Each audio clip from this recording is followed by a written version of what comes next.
Kematian adalah misteri yang sejak awal peradaban telah menimbulkan ketakutan, pertanyaan, dan spekulasi. Banyak yang melihatnya sebagai akhir yang mutlak, titik di mana segalanya lenyap, di mana kesadaran meredup menjadi ketiadaan. Namun benarkah demikian ataukah ini hanyalah ilusi yang diwariskan oleh pemahaman terbatas kita tentang eksistensi? Sejak kecil kita diajarkan untuk melihat kematian sebagai perpisahan yang tak terhindarkan, kehilangan yang menyakitkan. Dari segala sesuatu yang kita kenal, masyarakat modern dengan pendekatan materialisnya mengajarkan bahwa kehidupan hanya sebatas apa yang dapat diukur oleh sains dan indera fisik. Kesadaran dianggap sebagai produk otak, dan ketika tubuh berhenti berfungsi, segalanya pun berakhir. Tetapi jika kita melampaui batasan persepsi ini, kita akan menemukan bahwa banyak budaya, filsafat, dan bahkan pengalaman individu di ambang kematian memberikan gambaran berbeda.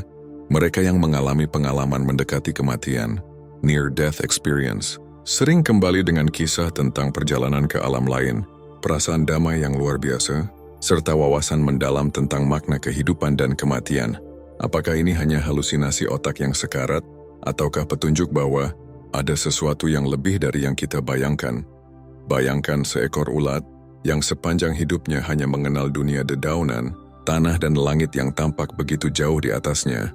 Ketika tiba waktunya, ia membungkus dirinya dalam kepompong, mengalami perubahan drastis yang tampaknya menghancurkan dirinya. Namun dari kehancuran itu lahirlah kupu-kupu, makhluk yang sama sekali baru, yang dapat melihat dunia dari perspektif yang lebih tinggi. Begitu pula dengan kematian, ia bukanlah penghancuran total, melainkan transformasi tubuh fisik yang kita anggap sebagai satu-satunya rumah bagi diri kita, hanyalah kendaraan bagi kesadaran. Saat kendaraan itu usang dan tidak dapat digunakan lagi, kesadaran kita tidak lenyap, ia hanya berpindah ke keadaan yang berbeda. Jika kita memahami bahwa segala sesuatu di alam semesta ini terdiri dari energi, maka kita juga bisa memahami bahwa kesadaran bukan sekadar fenomena biologis, melainkan bagian dari energi yang lebih besar. Hukum fisika menyatakan bahwa energi tidak bisa diciptakan atau dimusnahkan, hanya berubah bentuk. Begitu pula dengan diri kita. Kita bukan hanya tubuh, bukan hanya pikiran, tetapi sebuah energi. Kesadaran yang mengalami perjalanan panjang. Ketika tubuh berhenti, kesadaran tidak berhenti, ia bergerak, berubah dan terus mengalami evolusi. Memahami ini membawa ketenangan. Kematian bukanlah musuh yang harus ditakuti, tetapi pintu menuju babak baru. Perjalanan kita tidak berakhir, hanya berlanjut dalam bentuk yang mungkin belum kita pahami sepenuhnya. Dan dengan pemahaman ini, pertanyaannya bukan lagi bagaimana jika hidup berakhir saat kita mati, tetapi bagaimana jika kehidupan sebenarnya baru dimulai. Waktu sebagaimana kita pahami hanyalah ilusi dalam skala yang lebih besar.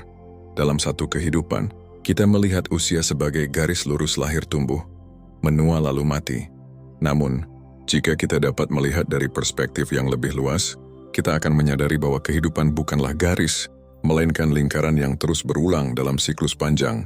Jiwa tidak terbatas pada satu tubuh atau satu eksistensi. Ia adalah pengembara abadi yang melintasi ruang dan waktu, terus berkembang dari satu kehidupan ke kehidupan berikutnya. Setiap kehidupan yang kita jalani bukanlah awal, bukan pula akhir, ia hanyalah satu bab dalam kisah besar yang telah berlangsung selama ribuan tahun. Jiwa kita telah menempuh perjalanan yang jauh sebelum tiba di tubuh ini. Setiap pengalaman yang kita alami, setiap pertemuan, setiap penderitaan dan kebahagiaan, semuanya adalah bagian dari perjalanan yang telah dirancang jauh sebelumnya.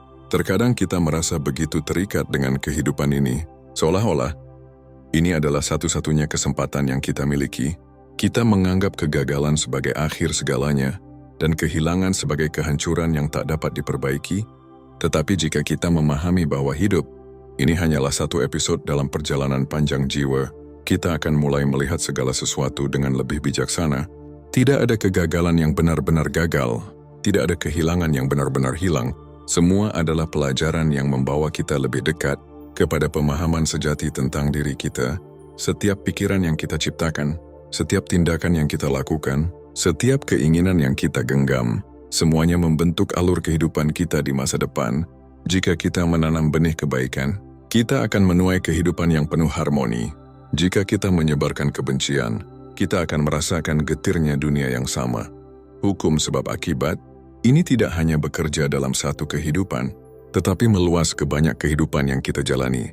Banyak yang bertanya, mengapa seseorang lahir dalam kemiskinan, sementara yang lain dalam kemewahan? Mengapa ada yang memiliki kehidupan penuh cinta, sementara yang lain dikelilingi kesengsaraan? Jawabannya ada dalam perjalanan panjang jiwa. Tidak ada kebetulan dalam keberadaan kita. Semuanya adalah akibat dari energi yang telah kita ciptakan di masa lalu. Saat kehidupan ini berakhir, jiwa tidak berhenti bergerak, ia melanjutkan perjalanan melalui dimensi yang tidak dapat dilihat oleh mata fisik. Beberapa jiwa segera bersiap untuk lahir kembali, membawa serta pelajaran yang mereka pelajari. Yang lain mungkin perlu waktu untuk merenung, menyembuhkan luka, dan memahami lebih dalam tentang perjalanan mereka sebelum melangkah ke kehidupan berikutnya. Kesadaran bahwa kita adalah pengembara abadi, mengubah cara kita melihat kehidupan. Kita tidak lagi takut akan kematian, tidak lagi terjebak dalam penderitaan sementara. Kita menjadi lebih bijak dalam setiap pilihan, lebih sadar dalam setiap tindakan karena kita tahu setiap langkah yang kita ambil bukan hanya untuk hari ini, tetapi untuk perjalanan panjang yang belum berakhir. Kehidupan di dunia material adalah awal dari perjalanan panjang yang penuh ilusi. Pencarian dan pertumbuhan, jiwa yang abadi memasuki tubuh fana, terikat pada dunia yang padat dan terbatas. Apa tujuan dari pengalaman ini? Mengapa kita harus melalui kelahiran, penderitaan, kebahagiaan, kehilangan dan pencarian tanpa akhir?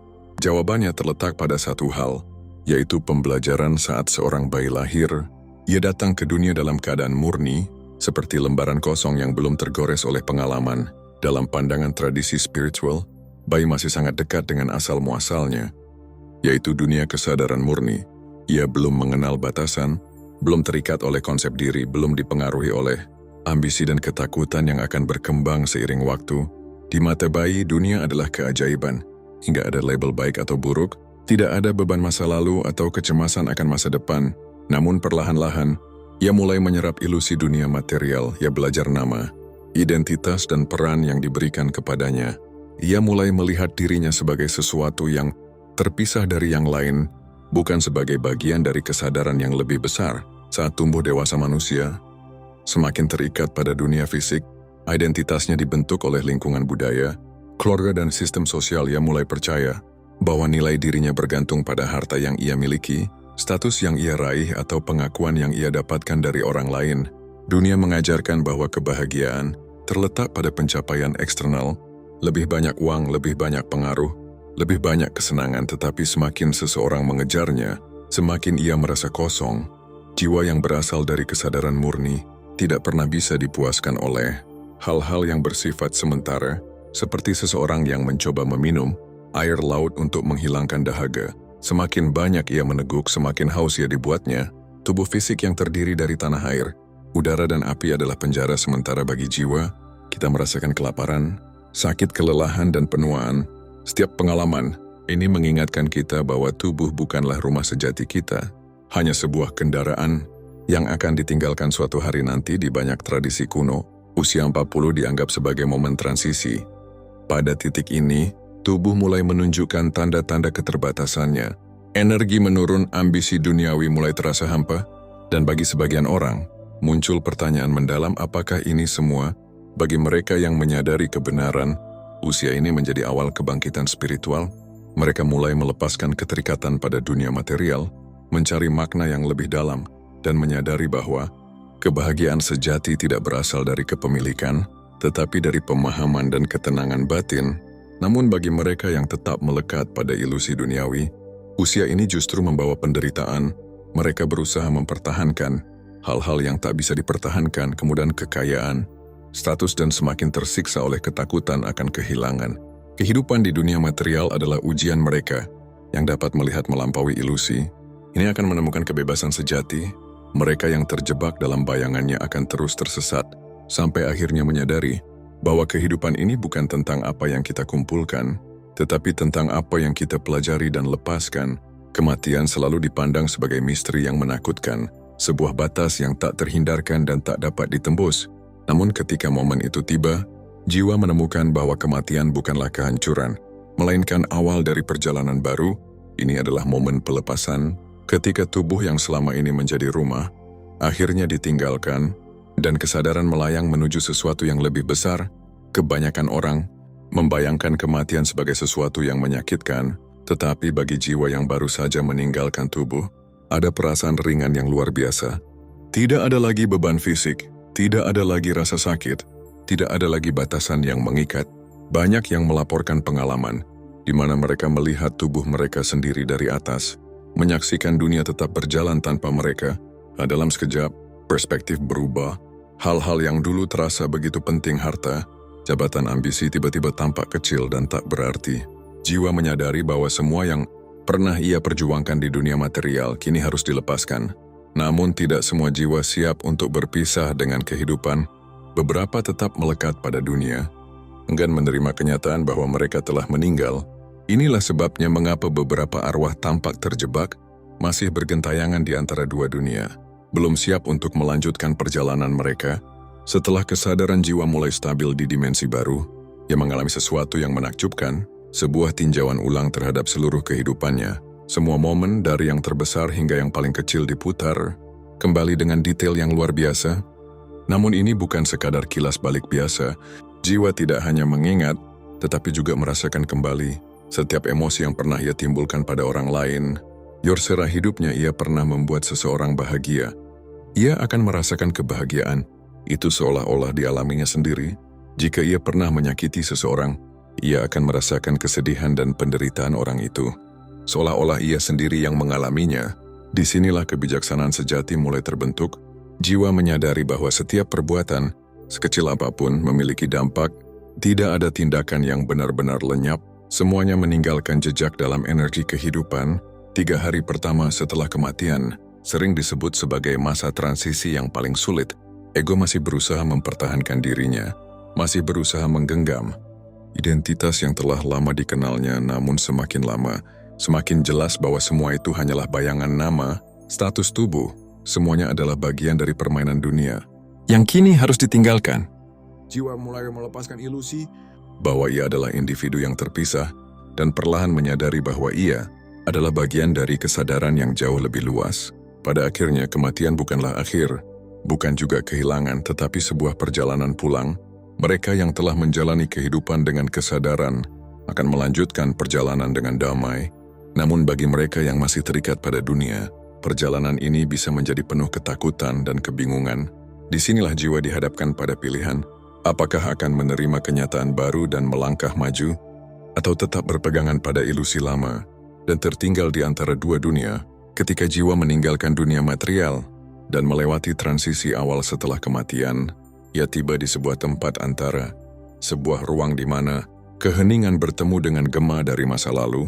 Ini bukan neraka dalam arti hukuman kekal, melainkan sebuah ruang pembersihan. Dalam berbagai tradisi, tempat ini dikenal dengan berbagai nama, Purgatorium, Astral Plane, atau Bardo, namun esensinya tetap sama. Ini adalah tempat di mana jiwa menghadapi kebenaran tentang dirinya sendiri. Purgatorium bukanlah tempat dengan api dan siksaan, sebagaimana yang sering digambarkan dalam mitos. Ia lebih mirip cermin raksasa yang memantulkan semua yang ada dalam diri jiwa. Bagi mereka yang telah menjalani hidup dengan kesadaran dan kebaikan, tempat ini bisa menjadi ruang refleksi yang tenang. Tetapi bagi mereka yang membawa banyak luka, kemarahan dan kesalahan yang belum diselesaikan, tempat ini bisa terasa seperti badai yang tak berujung. Tidak ada hakim, tidak ada dewa yang menghukum. Jiwa sendirilah yang menjadi saksi atas semua yang pernah dilakukannya. Penderitaan di sini tidak berasal dari siksaan eksternal, tetapi dari kesadaran penuh akan konsekuensi dari setiap tindakan yang pernah dilakukan di dunia fisik. Seseorang bisa melupakan kesalahan, menghindari tanggung jawab, atau bahkan menipu dirinya sendiri. Tetapi di purgatorium semua ilusi itu runtuh. Jiwa tidak lagi bisa lari dari apa yang telah ia ciptakan. Setiap rasa sakit yang pernah ditimbulkan pada orang lain harus dirasakan kembali. Jika dalam hidupnya seseorang telah menanam kebencian, ingin meletakkan kepadanya. Jika ia telah mengabaikan orang lain, ia akan merasakan winsper yang sama. Namun jika ia telah menanam kebaikan, ia juga akan merasakan kehangatan dan cinta yang ia berikan. Disinilah makna sejati dari karma menjadi nyata. Ini bukan soal hukuman atau balasan, melainkan keseimbangan, sebuah proses alami untuk mengembalikan harmoni dalam perjalanan jiwa. Jiwa yang dapat menerima dan mengakui kesalahannya akan lebih mudah melepaskan diri dari penderitaan. Kesadaran yang berkembang memahami bahwa kesalahan bukanlah beban yang harus dipikul selamanya, tetapi pelajaran yang harus dipahami dan dilepaskan. Namun bagi jiwa yang masih terikat pada ego dan penolakan, proses ini bisa berlangsung lebih lama. Mereka yang tidak mau menghadapi kebenaran akan terperangkap dalam ilusi mereka sendiri, terjebak dalam perasaan bersalah atau penyesalan yang tak terselesaikan. Akhirnya setiap jiwa harus memilih tetap berada dalam penderitaan yang ia ciptakan sendiri, atau melepaskan semua ilusi dan menerima pembersihan sebagai awal dari kelahiran kembali. Purgatorium bukanlah akhir tetapi pintu gerbang bagi jiwa yang telah menyelesaikan prosesnya. Dunia berikutnya menanti, tempat di mana kebijaksanaan sejati mulai terbentuk dan lembaran baru kehidupan mulai dituliskan. Setelah melewati fase pembersihan di purgatorium, jiwa yang telah melepaskan beban masa lalu akhirnya mencapai sebuah ruang yang jauh lebih tenang dan jernih. Ini adalah dunia pikiran murni, tempat di mana kesadaran melampaui batasan materi, ego, dan ilusi. Disinilah kebijaksanaan sejati mulai terbentuk dan persiapan untuk kehidupan baru dimulai. Jiwa yang sampai pada tahap ini telah melalui berbagai ujian. Yoi telah menghadapi konsekuensi dari hidupnya, merasakan kembali setiap getaran yang ia pancarkan ke dunia, dan akhirnya memahami bahwa segala sesuatu adalah hasil dari pilihan dan energinya sendiri. Sekarang ia berdiri di ambang realitas yang lebih luas. Tidak ada lagi tubuh fisik yang membatasinya, tidak ada lagi dunia material yang mengikatnya. Yang tersisa hanyalah pikiran dan kesadaran yang jernih, sebuah second heaven, di mana jiwa dapat benar-benar melihat dirinya sendiri tanpa distorsi. Di sini semua ilusi yang pernah membutakan manusia di dunia fana lenyap. Tidak ada lagi perasaan terpisah dari yang lain. Tidak ada lagi konsep aku dan mereka. Jiwa menyadari bahwa ia adalah bagian dari jaringan kesadaran yang lebih besar, saling terhubung dengan segala sesuatu yang pernah ada. Setiap kehidupan adalah lembaran baru, tetapi bukan lembaran kosong. Jiwa membawa benih dari pengalaman sebelumnya, sebuah energi yang terus bergerak dan membentuk takdir berikutnya. Tidak ada kebetulan dalam kelahiran kembali. Setiap keluarga, setiap tantangan, dan setiap peristiwa yang akan dialami telah dirancang dengan cermat, berdasarkan hukum sebab akibat. Bukan Tuhan yang menentukan segalanya, melainkan jiwa itu sendiri, melalui hukum keseimbangan yang tak terbantahkan. Jika dalam kehidupan sebelumnya seseorang menyebarkan cinta, ia akan kembali dalam keadaan yang dipenuhi kasih. Jika ia menyebarkan kebencian, ia akan lahir dalam lingkungan yang mencerminkan energinya sendiri. Ini bukan hukuman, melainkan proses alami yang memastikan setiap jiwa belajar. Anda berkembang di dunia pikiran murni. Jiwa memiliki kesempatan untuk merancang perjalanan berikutnya. Jiwa yang lebih berkembang dan sadar dapat secara aktif memilih kehidupan yang akan datang, memilih tantangan lingkungan, dan pelajaran yang akan membantunya tumbuh lebih jauh. Mereka memahami bahwa penderitaan bukan hukuman, tetapi guru. Namun bagi jiwa yang masih terperangkap dalam kebiasaan lama dan belum mencapai kesadaran penuh, pilihan ini lebih pasif. Mereka kembali ke kehidupan baru tanpa kendali penuh atas takdirnya, mengikuti pola energi yang telah mereka ciptakan. Pada akhirnya dunia pikiran murni adalah persimpangan jalan. Disinilah jiwa memutuskan akankah ia melanjutkan perjalanan dengan kesadaran yang lebih tinggi, atau akan kembali ke dunia dengan pola yang sama, mengulang pelajaran yang belum tuntas. Tidak ada yang dipaksa, tidak ada yang terhukum. Yang ada hanyalah perjalanan panjang menuju pencerahan, di mana setiap kehidupan adalah kesempatan untuk mendekatkan diri pada kebenaran yang abadi. Jika Anda masih menonton, saya ingin mengucapkan terima kasih. Jika video ini bermanfaat dan menambah wawasan, silahkan membagikan video ini dengan orang lain. Pertimbangkan juga untuk subscribe di channel ini, karena dukunganmu akan sangat membantu dan berharga. Jangan ragu untuk berbagi pengalaman atau pemikiran Anda di kolom komentar. Semoga hari-hari Anda selalu dipenuhi dengan kelimpahan dan kebahagiaan.